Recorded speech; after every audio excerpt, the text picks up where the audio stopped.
ஆனால் திருவாரூர் மாவட்டத்தை பார்த்தீங்கன்னு சொன்னால் நீ சுட்டி காட்டின மாதிரி திராவிட முன்னேற்ற கழகத்தினுடைய வாக்கு வங்கி என்பது இன்னமும் சொல்லப்போனால் அவர் திருவாரூருங்கும் பொழுதே நமது தலைவர் கலைஞர் தான் நினைவுக்கு வரும். அது மட்டும் இல்லை, நம்முடைய திராவிட ஸ்டாக் முத்துவேல் கருணாநிதி ஸ்டாலின் எப்பொழுதுமே தன்னை நான் ஒரு டெல்டாக்காரன் அப்படின்னு தான் சொல்லுவார். அப்போ டெல்டாக்காரருங்கும் பொழுது அவருடைய இடத்தில் அவருடைய நின்றுக்கிட்டு அவருக்கு கேட்காமல் வேறு யாரை கேட்பது? இது ஒன்று. 2 விஷயம் சொல்லிட்டீங்க. அவரை கேட்காமல் யாரும் கேட்பது. உங்கள் பேச்சுரையாக வந்தது அது ஒரு கோட்டை அப்படின்னீங்க.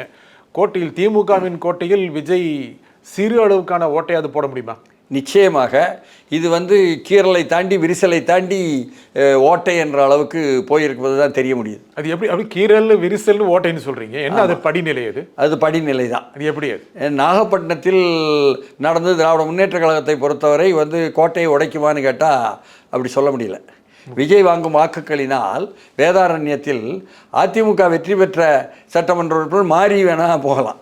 புரியுதுங்களா? அதிமுகவுக்கு அப்படி காரணம் கூட இருக்கலாம்.